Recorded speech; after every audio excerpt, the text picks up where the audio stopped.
Yes, I think it's because we were mentioning craftsmen. I think in the crafts realm, I think that is possible because locally we have the bitsilla makers, for example.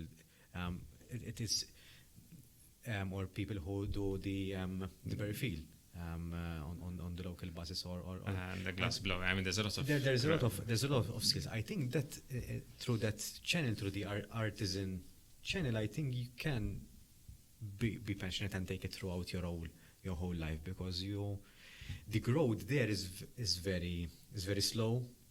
In a way, the mastering of the skill is very slow. So it's not like work. You start as a clerk and then you start climbing up the corporate ladder. That is, maybe you can see it a bit. It's more painted out for you or drawn out for you in an organization. So I think it's very subjective when you become a master craftsman. With the craftsman being a master, I think sometimes also we can see it in new generations that we're trying to rush a bit our own growth, and I think again that takes you back to enjoying and savoring the moment of your growth, because there's always something to learn if you really position yourself well and understand where you can keep on adding value.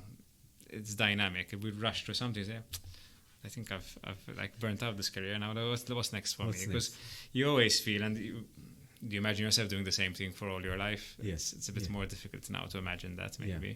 But if you really savor the moment that you're in, I think you manage to get the more out of it and to get the more like really sustainable growth in essence. Sometimes we get stuck in the what's next, and what's next will come naturally, because at work, and you've shared this during this podcast as well, is that sometimes you would feel that you've burnt out the flame in a particular job. So, some people might say that the business outgrown you, or you outgrew the business. It's tomato in some cases, but you feel that you gave the business or yourself, there's a mutual ending sort of, and it's time for you to move on to something else.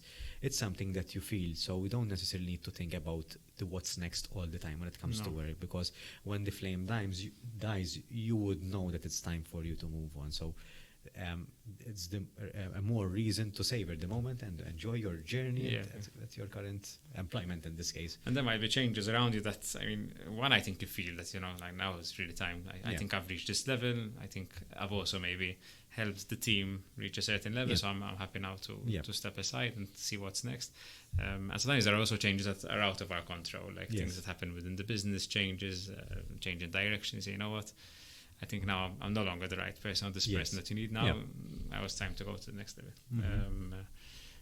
And that, plus the people, I mean, your mentors, your managers, people around you that also can offer to your development. They say, like, you know what, I think that person, I can learn more from them, or they still have more to give me, and I have more to give them as a business.